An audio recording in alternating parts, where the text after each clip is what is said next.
Hello and welcome to Runkle of the Bailey. My name is Ian Runkle. I'm a Canadian criminal defense and firearms lawyer. Today I want to talk about the case of the Attorney General for Canada and Stark. And you'll see here it's got a judgment filed stamp of today, November 30th. So this case is hot off the presses and it's a bit of a big deal. Now you may see me with a glass here. You might be thinking, oh no, this is a sad video. That's not really how Scotch works. You can have sadness Scotch or you can have celebration Scotch, and this is a celebration Scotch, so don't get confused. Let's have a look at what this case talks about, and I'll try to explain why I think this case matters and why it's important. So, what we have here is that Mr. Stark received from the Registrar of Firearms a letter which Mr. Stark took to be a notice under Section 72 Sub 1 of the Firearms Act that the Registrar had revoked certain registration certificates held by Mr. Stark. Mr. Stark filed in the Provincial Court of Alberta a Section 74 review of that revocation, the review application. So what this is referring to is that letter that says, hey, we have nullified your firearm certificates. So he says that that's a revocation and he wants to challenge it. The Attorney General for Canada files an application, the jurisdiction application, for an order striking out Mr. Stark's review application. So they want to cancel this before it's actually heard. They want to say, no, you cannot come to court on this issue because the court is not entitled to hear it. The Attorney General took the position that the letter from the Registrar of Firearms did not constitute a notice of revocation, and therefore the Provincial Court of Alberta did not have jurisdiction to hear the review application. So as a bit of background, there's actually a bunch of cases where the court has criticized the Canadian firearms program, usually in the form of the chief firearms officer, for essentially playing games. And that's actually a quote, believe it or not, with respect to trying to avoid these Section 74 references by sort of trying to dodge issuing proper revocations and that kind of thing. You might say, well, why do they want to do that? Well, Section 74 applications get you into provincial court, which is where you probably want to be if you're challenging this, because it's way cheaper to bring this application in provincial court than it is to go to federal court, especially because if you are a self-rep, there's also evidentiary provisions here that will make this easier for you. However, federal court is insanely daunting. I would not recommend going there, as a self-rep. And the Firearms Act, the Section 74 processes were built to make it somewhat accessible, because they're sort of thinking that it might need to be open to, a farmer or an Aboriginal person living on reserve or, a hunter, any of these sorts of people without necessarily hiring counsel for it. They're trying to make this open and accessible. Now, it's always a better idea to have counsel because lots of people go to these things and get hammered because they didn't bring a lawyer. But that's sort of why this matters, is that we want to have these things heard in provincial court where they belong. So they note these reasons set out my ruling and the reasons therefore in the Attorney General's application, and references are to the Firearms Act unless they state otherwise. So issues. The overarching issue in this application is whether the Provincial Court of Alberta has jurisdiction to hear the application filed by Mr. Stark in which he purports to invoke Section 74 of the Firearms Act. The primary issue is whether the letter sent to Mr. Stark by the Registrar of Firearms constituted a notice of revocation of certain registration certificates under Section 71(1)(a) of the Firearms Act. So they say he owned certain firearms and he had registration certificates for them. I'm going to skip over what he owns because that's really just being nosy. So each of the firearm registration certificates had printed above it a message which contained, amongst other things, the following statements. The firearm registration certificate is issued to the owner for a specific firearm. The registration certificate is valid until the firearm is transferred or disposed of, or the certificate is revoked. This is a correct statement of law that's printed on the registration certificates, which now the registrar wants to pretend doesn't exist because it's awkward. So the firearm registration certificate is issued by the registrar under the authority of the Firearms Act. On May 1st, 2020, the Governor and Council made a regulation effective that day under the terms of which certain firearms previously classified as restricted firearms were reclassified as prohibited firearms. And they go through it. If you're a gun owner, you are probably familiar with this. If you are not, this is where they banned AR-15s, they banned the CX-4, they banned the Mini 14, they banned firearms with a bore diameter of 20 millimeters or greater, they banned firearms that are capable of discharging a projectile with a muzzle energy greater than 10,000 joules, and so forth. So this is the order in council. This is the recent liberal gun ban. So concurrently on May 1st, the Governor and Council, pursuant to Section 117.14 of the Criminal Code, made a regulation effective that day, which created an amnesty period for those who found themselves in possession of a firearm, which, as a result of the ban, was reclassified as a prohibited firearm. Which is why I don't have police kicking down my door right now to drag me away in into cells for still having some of the firearms that are on this list. I guess I appreciate that, although I do not appreciate the ban, so meh. The amnesty order, as it applies to firearms, applies to a person who, one, on the day in which the order comes into force, owns or possesses a specified firearm and holds a license that was issued under the Firearms Act. So it doesn't cover people who didn't have a gun license. At any time during the amnesty period is in possession of the specified firearm. During the amnesty period, continues to hold the license while in possession of the specified firearm. So if your license expires, you lose the gun.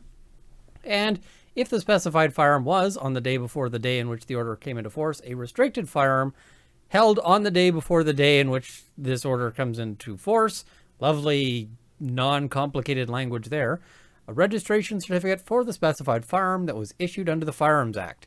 So you also need to have had it registered if it was restricted.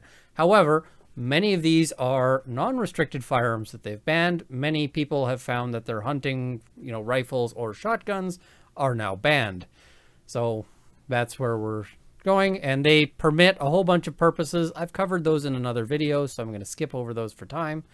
Registrar of Firearms sent to Mr. Stark, who resides in Calgary, Alberta, a letter dated July 20th, 2020. The letter said, on May 1st, 2020, well, I'm going to skip over it because you may already have a copy of those letters, but the key bit here is that they say, certain restricted firearms which were registered to you have been affected by the recent regulatory amendments.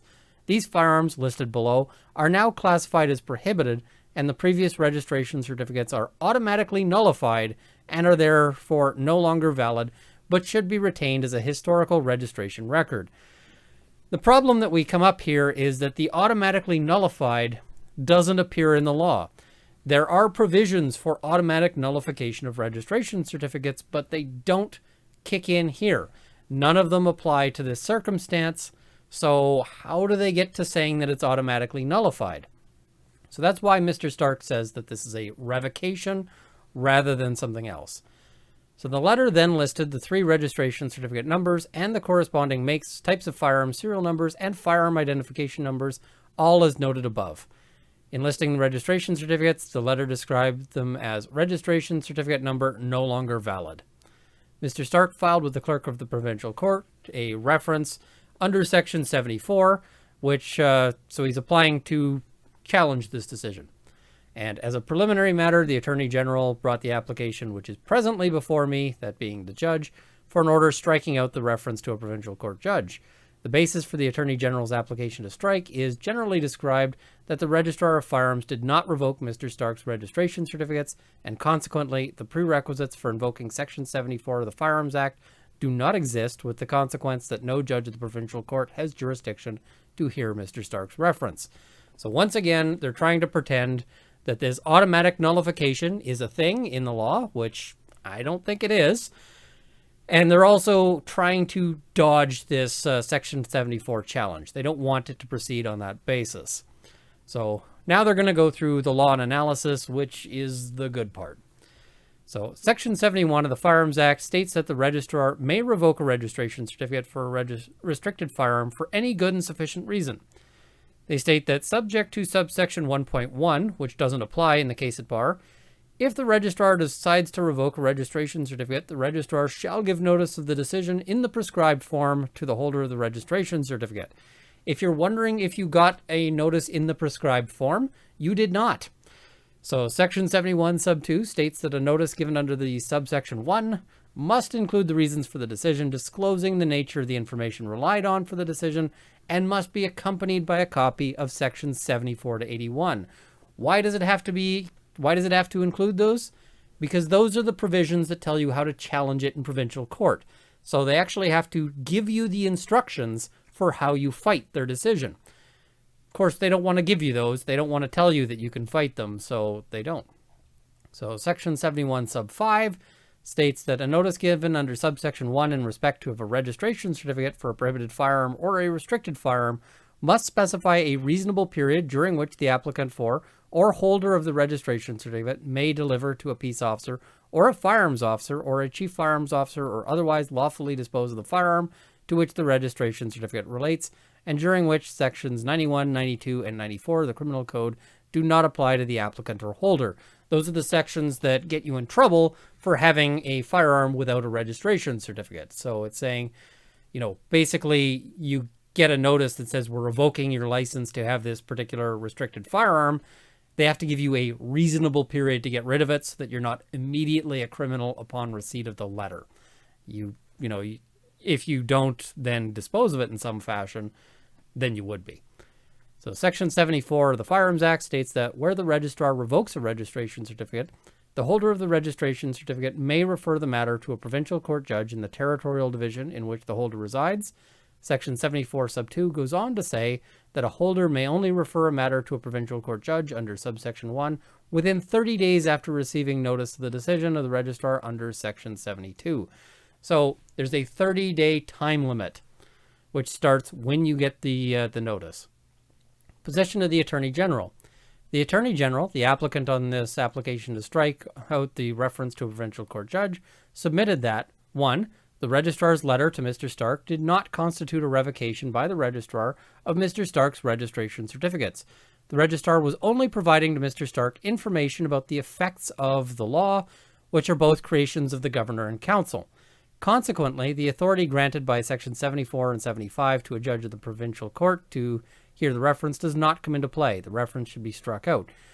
So position 1 is that this is not a notice, this is not a revocation notice. They're just giving you information. That's it. And they say, even if the court were to conclude that the registrar had revoked Mr. Stark's registration certificates, and therefore the court has jurisdiction to hear the reference, there can be no outcome but a confirmation of the revocation, and the reference should be struck out pursuant to Rule 3.68 of the Alberta Rules of Court. So they're saying that it's a guaranteed outcome, and therefore we should just strike out the application on that basis. To my mind, that's more than a jurisdiction question. That's saying before you even hear the evidence, you need to strike out this application. That's a bit of a heavy thing there. But anyway, we'll go on and see how the court deals with it. Position of Mr. Stark. So he submitted that the letter from the registrar did constitute a revocation by the registrar of Mr. Stark's registration certificates, and therefore sections 74 and 75 apply. Again, those are the sections that let you take this into provincial court and challenge this. Mr. Stark submitted that the letter was evidence of a decision made by the registrar to revoke the 3 certificates referred to in the letter. Mr. Stark submitted that the word nullified, as used in the letter, is not a term found in the Firearms Act, nor is it found in either of the orders. So Mr. Stark submitted that the governor and council did not state that it was nullifying registration certificates such as the ones held by Mr. Stark, and that if the registration certificates were nullified, and nullify is a term which must be taken to be equivalent to revoke, then it was the registrar who exercised his statutory power to revoke. Consequently, the court has jurisdiction to hear the reference. I think this is exactly the right argument here. This is exactly what the court should be looking at, because the fact that they made up a new word to get around the word revoke shouldn't allow them to dodge court challenges. That is serious game playing. So I don't approve of sort of what they're doing here. It's part of what I see as a pattern of bad behavior from the Canadian Firearms Program. So Mr. Stark submitted that it is premature to conclude that no remedy is available to him. So the court's analysis: it is a criminal offense for a person to possess either a restricted or prohibited firearm while that person knows that he or she is not the holder of both the license under which the person may possess the firearm and a registration certificate for that firearm. The Attorney General submitted that the gun ban had two results. One, the three firearms referred to in the letter from Mr. Stark were, as of May 1st, 2020, reclassified as prohibited firearms. And two, the three registration certificates previously issued to Mr. Stark in relation to those firearms were made invalid. And again, what tells us that they're made invalid? That's going to be the key part here. The Attorney General further submitted that as a result of sections 12.1 and 13 of the Firearms Act, an individual cannot possess a registration certificate for a prohibited firearm unless that individual is authorized to possess prohibited firearms. And they quote the sections which say just exactly that.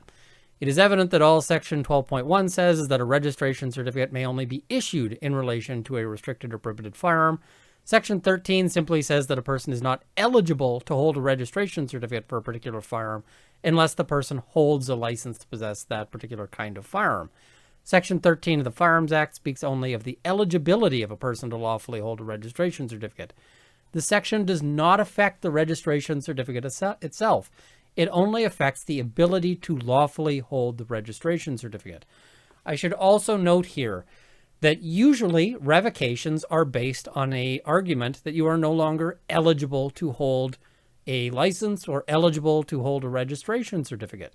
So let's say somebody goes and, they attempt suicide or something along those lines. And so accordingly, they say you can't hold a firearms license because you are a danger to yourself.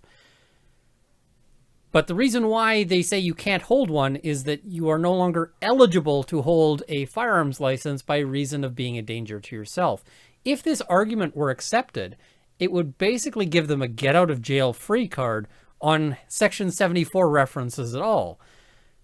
That seems like a big problem to me, and we'll see what the court does.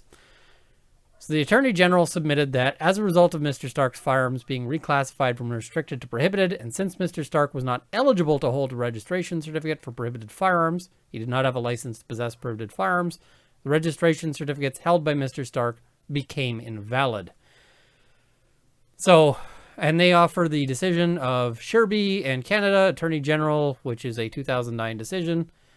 And they say, in that case, Mr. Sherby, I'm probably mispronouncing it, sorry, entered into a Section 810 peace bond, one of the terms of which was a prohibition against possessing firearms. The registrar wrote to Mr. Sherby and told him that as a result of the prohibition, his registration certificate had been revoked. Mr. Sherby applied under Section 74 for reference to the judge of the provincial court. Both the provincial court judge and the British Columbia Supreme Court justice took the view that the registrar had not affected the revocation of the registration certificate. The revocation certificate was revoked by operation of Section 116 sub 1 of the Criminal Code. That section states, every registration certificate relating to anything the possession of which is prohibited by a prohibition order and issued to a person against whom the prohibition order is made is on the commencement of the prohibition order revoked to the extent of the prohibitions in the order. In the case of Mr. Sherby, it was clear that the revocation of his registration certificate had been affected by Section 116 sub 1 of the Criminal Code. The section specifically said that the registration was revoked. Now, this argument is BS, and the judge is about to tell us why. I'll let the judge speak first, and then I'll amplify that. So with respect, the Sherby case does not assist the Attorney General in the case at bar. No provision of the Criminal Code or of the Firearms Act or the two orders in council make any mention of registration certificates being revoked as a result of the orders in council and the reclassification of Mr. Stark's firearms. Rather, a different case from the British Columbia Supreme Court is support for the proposition that Mr. Stark's registration certificates continued to exist in law after the firearms to which they related had been reclassified as prohibited. So what this means is that if you get a probation order or a peace bond or a firearm prohibition order or some other court order that bans you specifically from having guns, there's a provision in the Criminal Code that then cancels your registration certificate. But the order in council is not an order such that is contemplated in that section. So the judge is saying, this case doesn't help you because it's a case about an entirely different thing. So no, we're not buying that argument. So moving on. In Barrett in Canada, Mrs. Barrett, or Ms. Barrett rather, obtained a firearm acquisition certificate in February 1995. Later in 1995, Ms. Barrett acquired registration certificates for 2 handguns. Those handguns were, at the time, classified as restricted firearms. At the time, no license was required to lawfully possess the handguns. The FAC was needed to acquire the handguns. On December 5th, 1995, the Firearms Act, which replaced the Criminal Code as the legislation which controlled the registration and regulation of firearms, was given royal assent. A sad day. Most of its provisions came into effect on December 1st, 1998. Under the new legislation, it became necessary to have both a registration certificate and a license to possess firearms such as the ones possessed by Ms. Barrett. The license requirement was new, and previously issued FACs were deemed to be a license to possess firearms. However, Ms. Barrett allowed her FAC to expire on February 10, 2000. Further, under the provisions of the Firearms Act, all registration certificates previously issued to the Criminal Code were deemed to expire on December 31, 2002. Ms. Barrett applied to renew her registration certificates on October 2002. In 2008, she learned that her application for registration certificates had been refused. She applied 2008 from 2002? I knew backlogs were bad at the CFO's office, but I didn't know they were that bad. Man. So ultimately, she was unsuccessful in obtaining a registration certificate for her now prohibited firearms.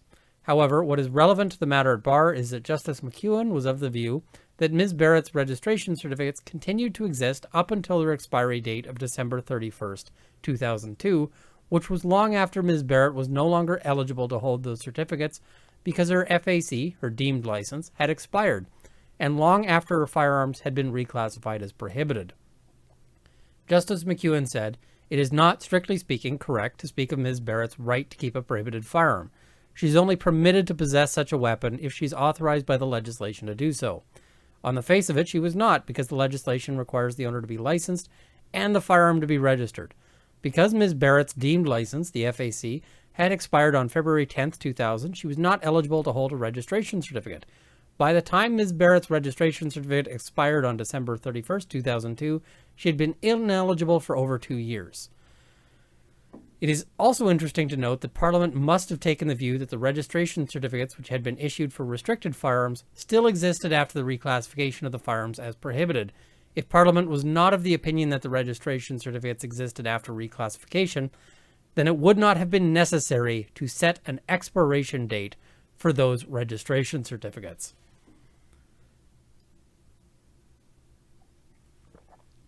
That is solid. And I'm going to take a little moment here to note that counsel on this matter was Greg Dunn out of Calgary. And all signs of what I can see in this judgment show that he did excellent work. I've spoken with Mr. Dunn. I actually talked with him a bit about sort of firearm issues, because it's hard to find lawyers who really understand the ins and outs of the Firearms Act and of these sorts of complex issues. But so there's not a whole lot of people who I sort of confidently recommend in these areas, but I will give a shout out to Mr. Dunn as somebody who you can rely on in these matters. He's in Calgary, so close to me, but again, he does good work. So props to Mr. Dunn here, and he should be on your list if you are in the Calgary area.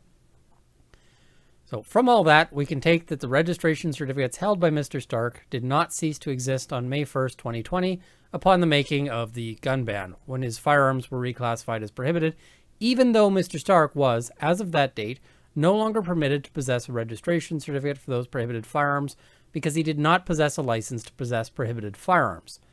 The Attorney General submitted that the registration certificates issued in relation to Mr. Stark's firearms became invalid when the firearms, previously classified as restricted, were reclassified as prohibited.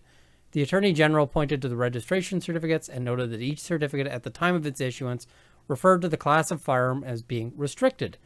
The submission was that the registration certificate no longer referred to the, or no longer applied to the firearm once it was reclassified as prohibited. The act of reclassification made the registration certificate invalid. That's a clever argument. I will give the Attorney General's lawyer, props for that one. However, that just says that there's an error on it. That doesn't say that it should cease to function. So let's have a look at what the judge says here, because, and I know I'm going through a lot of this decision. It's going to be a long video, but this is a really good decision and it really covers a lot of the stuff. So I really want to share it with you guys sort of, I guess, close to in its entirety. The difficulty with that submission, which is to the effect that the registration certificate ceased to exist in law because of the reclassification of the firearm, is that the Firearms Act itself contemplates the continuation of a valid registration certificate issued for a firearm, which at the time was classified as restricted, after that firearm is reclassified as prohibited. For example, in the grandfathering provisions of the Firearms Act, one is only able to enjoy the benefits of the grandfathering provisions in relation to the now prohibited firearm if one keeps current the registration certificate which was issued for the firearm when it was restricted. See, for example, Section 12.6, and in particular Section 12.6b. One could not keep the registration certificate current if the act of reclassification from restricted to prohibited had, in and of itself, caused the registration certificate to be invalid and to cease to exist in law. Honestly, I'm also going to give a shout out to Judge Fradsham here, because this is really good reasoning. I really like the logic in this. And, you know, when I say that, I'm not just saying it because I agree with the decision and because I like the decision. I've had decisions against me where you get reasoning like this and you just go, man, the judge is right. I really like to see this kind of careful analysis, this sort of in-depth look at secondary sources to, you know, examine this, because this is a tough question. And the judge here is really engaging with the legislation and the material in a way that should be the gold standard. This should be what judges are doing all the time. Sadly, it's not always what judges do, but this is a really well-written and well-reasoned decision, which I think means that it's going to be very useful. And to spoil myself a little bit, I have one of these coming up myself.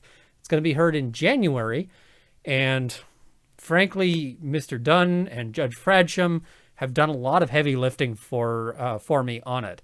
This is going to be a huge thing, both for my own case upcoming and for gun owners across Canada. This is a big deal. So, continuing on. The Registrar of Firearms used the word nullified. However, the legislation which created the registration certificates only contemplates the following states of being for registration certificates. 1. Issuance. 2. Revocation. 3. Expiry. The Criminal Code only speaks of surrendering or revoking. Neither piece of legislation, when referring to registration certificates, speaks in terms of invalidity or nullifying. So they're getting to a good part here, which is they're basically saying, you guys are making up words in order to sort of bullshit your way around the thing, which is exactly what's going on here. They're making up a word and claiming it has legal significance when it's never been used in case law or in, you know, in the legislation before. So they're essentially trying to give themselves a new legal power that does not exist in the law. That is a big problem. So the court is not going to have a whole lot of time for this, as we'll see. The Attorney General submitted that it was the Governor and Council through the gun ban and not the Registrar of Firearms who invalidated the registration certificates in relation to the now prohibited firearms of Mr. Stark. I agree that it was the Governor and Council who reclassified Mr. Stark's firearms with attendant consequences, somewhat ameliorated by the amnesty, in relation to the ability to possess those firearms. However, the Governor and Council did not cause those registration certificates to cease to exist in law. They could only cease to exist in law absent new legislation eliminating them by way of revocation, expiry, or surrender. For example, if the Governor and Council had a new order in council made on May 2nd, 2020, simply rescinded the order in its entirety, there's nothing that was stated in the amnesty that would suggest that in the gun ban, that would suggest that the previously issued registration certificates for the firearms affected no longer existed in law and would have to be reissued. The Attorney General, relying on the reasoning set out in Canada and Whitmore, also submitted that Section 74 is not available to Mr. Stark because the Registrar of Firearms did not make any decision in relation to Mr. Stark's firearms. The Attorney General submitted that revocation requires the exercise of judgment or discretion in light of particular facts, quoting from paragraph 35 of Whitmore, and that the Registrar of Firearms was not engaged in that function when he or she sent out the letter of July 2020. I have some comments on this, but I think the judge is probably going to preempt me here. And I will admit, I haven't gone through this case in full detail because I saw this case and I wanted to share it with you as fast as possible. So I'm sort of going through this a bit on the fly here. So the court says, I respectfully disagree. When the Registrar of Firearms sent the letter dated July 20th, 2020, they had decided that it applied to the 3 specific firearms and registration certificates listed in the letter. So the judge is, in fact, going where I wanted to go. The registrar considered the particular information available to him or her and concluded that the firearms noted on registration certificates, and they list them, were firearms that were included in the hundreds of firearms listed in the gun ban. Their inclusion in the firearms listed is not evident simply by reading the list. The registrar made an individualized decision in specific reference to Mr. Stark's firearms. So what this means is that if you have an AR-15 and they say, or some gun that the registrar takes to be an AR-15, and they say we are canceling or we are nullifying the registration certificate in relation to that they have made a decision. That decision is that this particular firearm is an AR-15 or is one of the other guns that is covered by the firearms ban.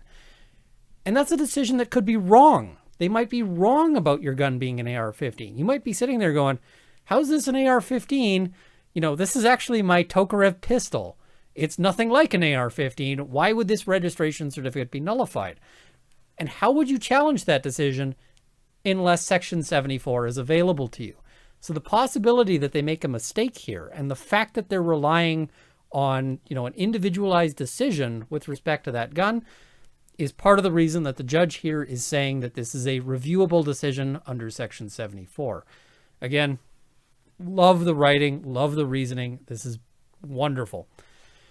So in order to determine whether the letter from the registration of Registrar of Firearms constituted an act revoking Mr. Stark's 3 firearms certificates, it is necessary to first review the applicable statutory provisions. So he's going back to the law, which is always where we want to start. Section 71 says that they may revoke for a good and sufficient reason. It also states that subject to an exception, which is not applicable here, if the registrar decides to revoke a registration certificate, they shall give notice in the prescribed form to the holder of the registration certificate. Section 72 states that a notice given under subsection 1 must include reasons for the decision, disclosing the nature of the information relied on for the decision, and must be accompanied by a copy of sections 74 to 81. Now, this is similar to an argument that was made in a previous case that is a case I'm very familiar with because it is Runkle v. Canada. This Runkle. And in that case, one of the arguments that they made is that we know that we haven't made a decision that is reviewable under Section 74, because if we had made such a decision, then we'd have given you notice, and we didn't give you notice, so we didn't make a decision like that. Which is a little it's a weird argument, but that's one of the ones they were relying on. So Section 72 sub 5 states, a notice given under subsection 1 in respect of a registration certificate for a prohibited firearm or a restricted firearm must specify a reasonable period during which the applicant for or holder of the registration certificate may deliver to a peace officer or a firearms officer or a chief firearms officer or otherwise lawfully dispose of the firearm to which the registration certificate relates, and during which sections 91, 92, and 94 do not apply. The letter dated July 20th is not in the prescribed form. It was not accompanied by a copy of Section 74 to 81. The question is it reasonable to conclude that the letter dated or had decided to revoke the registration certificate specifically described in the letter? So it communicated the following pieces of information. 1, it's from the Registrar of Firearms. 2, that they'd amended the regulations. 3, that there was an amnesty order that was in effect. 4, that certain restricted firearms have been affected by it, and it lists the specific ones.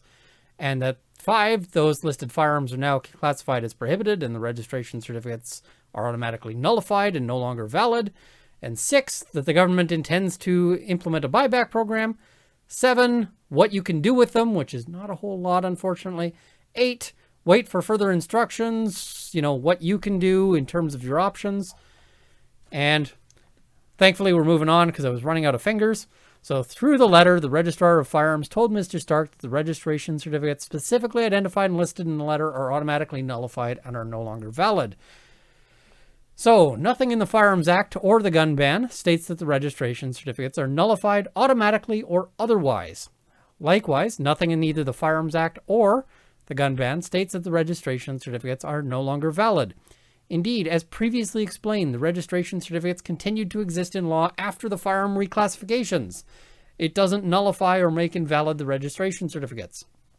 Consequently, if the Registrar of Firearms was of the opinion expressed in the letter that the registration certificates were nullified and were no longer valid, which was the message sent by the registrar to Mr. Stark, then that nullification and the invalidity must have come about as the result of an act of the Registrar of Firearms.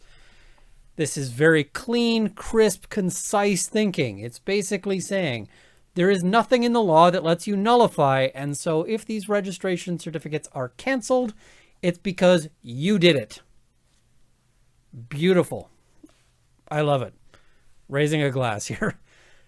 Nothing in the Firearms Act says that the registrar can nullify a registration certificate or declare it to be no longer valid. But they sure wanted to give themselves that power, didn't they? They just wanted to say, we're going to invent ourselves some new powers. That's cool, right? We're just going to, I mean, if that's what we're doing, why don't I just invent myself a power to, take my AR-15 to the range? Oh, right. The law doesn't let people invent powers for themselves. So moving on. However, the Firearms Act does empower the registration of firearms to revoke a registration certificate for any good and sufficient reason. The term revoke is not defined in the Firearms Act or the Criminal Code. The dictionary defines revoke as follows: rescind, withdraw, or cancel a license, decision, promise, etc. The same dictionary defines nullify as follows: make legally null and void, annul, invalidate, make of no value or use, cancel out, neutralize. The only power available to the registrar, the exercise of which would render the registration certificates nullified and no longer valid, is the power of revocation. Indeed, the terms revoke and nullify and invalidate share the same denotation and the same connotation, i.e., they share the same meaning. They mean the same thing. I'm getting a little ranty here. It might be through the help of some scotch, but this is a case worth ranting about happily. So consequently, one must conclude that the act of the registrar which nullified and made no longer valid the registration certificates listed in the July 20th, 2020 letter was the revocation of those registration certificates by the registrar.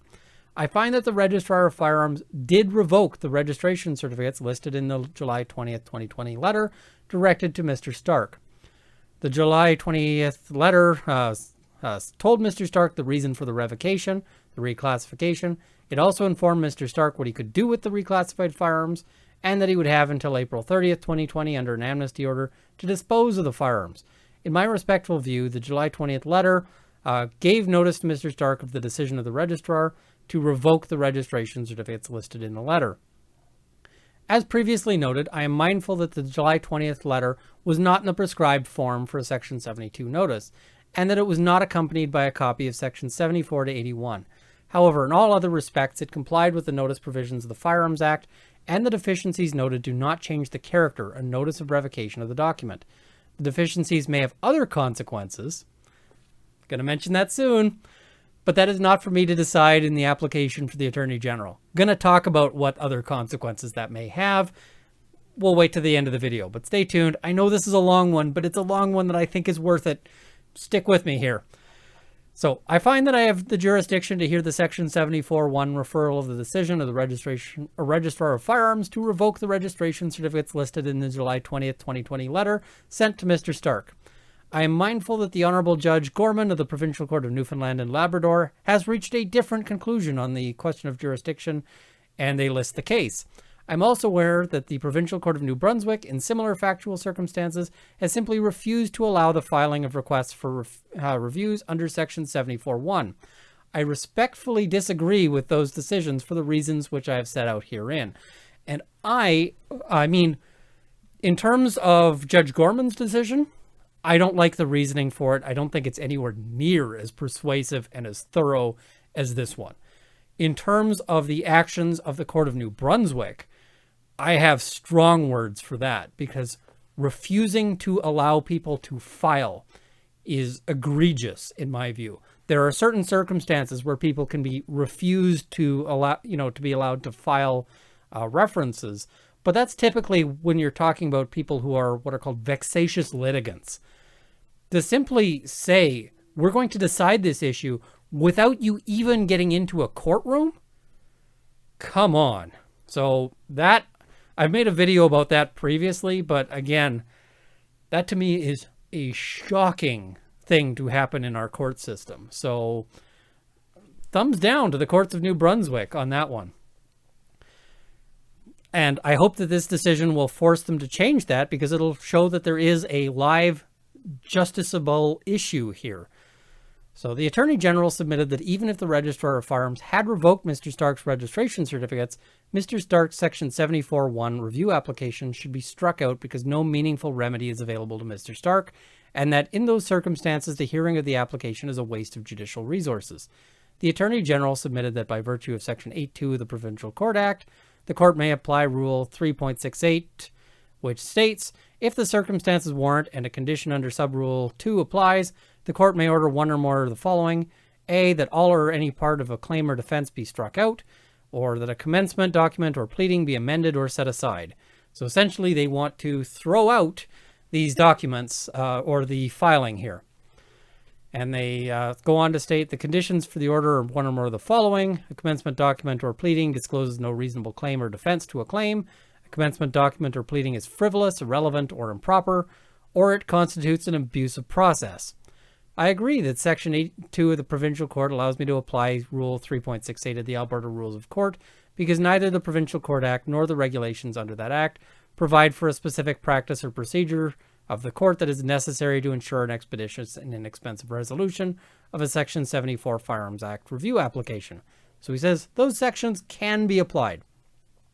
Having said that, I am of the view that Mr. Stark's Section 74.1 review application does not give rise to any of the conditions set out in Rule 3.68 sub 2. Published in the same Canada Gazette as the ban was a regulatory impact analysis statement. The statement begins with this sentence: this statement is not part of the regulations or the order. However, regardless of the fact that the statement does not form part of the regulations or order, it is clear that it is published as being information provided by the Government of Canada, and it would be offensive to the honor of the government to say that it has no meaning, and those reading it should place no reliance upon its contents. So government, when you say things, the court's going to take them seriously. Love it. Contained in the regulatory impact analysis statement is the following: the Government of Canada intends to implement a buyback program, which would allow affected owners to declare their intent to deliver their firearms to a police officer. The buyback would compensate affected owners for the value of their firearms after they are delivered to a police officer. An option to participate in a grandfathering regime would also be made available for affected owners. Emphasis added. Any fair reading of that paragraph would lead a person to conclude that the government might, but not necessarily will, institute a buyback program for firearms, and the government might, but not necessarily will, make available to firearm owners a grandfathering regime. Section 12 of the Firearms Act provides for the grandfathering of individuals who, as of certain dates specified, possess certain firearms set out in the various subsections of the section.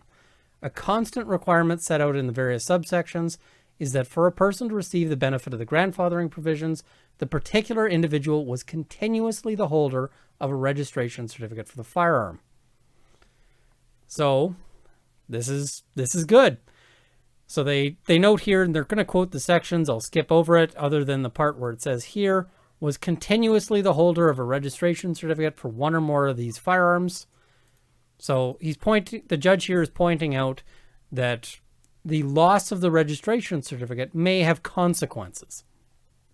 While none of this commits the Government of Canada to implement a grandfathering regime, or if it does choose to implement a grandfathering regime, to include in that regime provisions similar to the provisions which form part of the previous grandfathering regimes, it is reasonable for those reading the statement and who might benefit from such a firearms grandfathering regime to conclude that it is very likely, though not certain, that the continuous holding of a registration certificate will form part of the regime's requirements. For that reason alone, i.e. that they might be able to be grandfathered if you have a registration certificate, Mr. Stark's Section 74 review application is not frivolous or an abusive process. That application seeks a remedy, cancellation of the revocation of the registration certificate, which might turn out to be essential for Mr. Stark to enjoy the benefits of the possible grandfathering regime mentioned in the statement. That possibility is enough to support a finding, which I make, that the conditions set out in Rule 3.68 are not met. So he declines to strike out the review application on the basis of lack of jurisdiction. So this is a wonderful decision. This is fantastic. Now, in terms of what I think is going to happen with this decision, as I mentioned, I've got another case, and it's going concurrently with a bunch of other people. I'm not going to dish too many details on it at this stage because, frankly, I know people at the CFO's office watch my videos, so I don't really want to tip my hand too heavily because they'll see what happens. That's the long and short of it. However, I expect that this decision is not going to just be, I don't think that they're just going to say, oh, well, no biggie on this one. We're okay with the result. I expect that they're going to appeal this one. And similarly, I don't know what will happen in mine, but I expect it'll be appealed by whichever side happens to lose. My anticipation is that this jurisdiction question is going to end up at the big court, the Supreme Court of Canada over in Ottawa. So that'll be a big deal. Now, I said I'd come back to this when the judge said that there may be other consequences. One of the big other consequences that I see is that the review process has a time limitation of 30 days from when you get this. But that time limitation, in my view, and ultimately we'll see if the courts agree, but in my view, that limitation starts when a valid notice in the prescribed form is received. That if they want to rely on that limitation period, that they have to follow the rules. That is a benefit given to them for playing by the rules. And if they don't play by the rules, then they may have to deal with people bringing late applications. So that's a big one that I see here, is that them not doing so may force them to reissue revocations and may allow for people who haven't filed yet to file in the future. Now, that's something you're going to want to call a lawyer about, talk with them. But this case, quite frankly, is worth lifting a glass over. So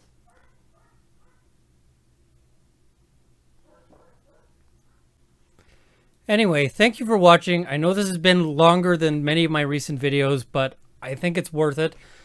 Please like, share, and subscribe if you want to see more content, if you want to help this channel grow. I also want to thank my Patreon supporters on this one. At the $50 level, George, Demo, People of Canada. At the $30 level, Steve Browning. $20 level, Kevin Fleet and Dale Nesbitt. And at the $10 level, Ma Buddy Keith, Process Eng, Stephen Larson, General Counsel of the CCFR, John Robinson, Tim Rogers, Roy Haddock, Freckles Dack, Jean-Alexandre Tessier, Cameron Johnson, Sir Goat, Sights and Arms Limited, Chaba Hollow, Peter H., Craig Kwan, Akin Coxall, North Central Process Service, Toys Are for Boys, Ian Vaughn, Milan Vrekic, Terrence Griffiths, Doug Thompson, Mark D., Brad Crooker, Jason Harrington, Lee Kiso, Mark Stout, Michelle Stotzel, Scott Sweetman, Mike Rhodes, Alvaro Bataille, DF, Stacey Cartmel, Tactical Advantage TV Canada, Ian S., Dave Leslie, Juan, Donald Duncan, Stefan Conquest, Darren Duell, Sean Crane, Ian Hutchinson, Rory, Travis, BC Bushcraft Leather, John Singarti, Misa Komarevich, and David Moga. Once again, I think this is a really big deal. I really wanted to get this case to you as soon as possible. I'm excited. This one is one of those cases that just, I know I'm a total law nerd and particularly a firearms law nerd, but sometimes you read a case and it gets you fired up. And I know that makes me a weird person, but this is one of those cases. So thank you for watching. I hope you're as excited and as fired up as I am. And I hope I've armed you with knowledge. Until next time. And I'm just going to inject this little bit as an addendum here. It wasn't recorded sort of contemporaneously. But you might be asking, why do we care? Because ultimately, this doesn't cancel the order in council. It doesn't say, hey, now you can take your guns to the range. However, this is a major step in terms of securing procedural fairness. because these sorts of games in terms of trying to get around Section 74 reviews are something that, in my view, is wildly improper. And in my view, it's something that the courts should be taking a more active interest in shutting down. And so I'm happy to see this sort of case where the court is saying, no, you can't pretend that a revocation is something else, something that you just made up because it's convenient. You guys have to follow the law. And, we're not going to accept when you say that you're not revoking, you're nullifying. So I really like that for this reason. I really want to see the courts curtail this practice of trying to sort of play games and engage in, again, to quote, coy avoidance of the review processes. So that, to my mind, is why this is a big deal. I'm sorry, it's not going to get you, able to take your AR-15 to the range. I really wish it would, because I've got an AR-15 sitting, in a gun safe not far from me that I would love to be taking to the range right now. In fact, I'd rather be doing that than recording this video. But here we are, and that's sort of the best we can establish here.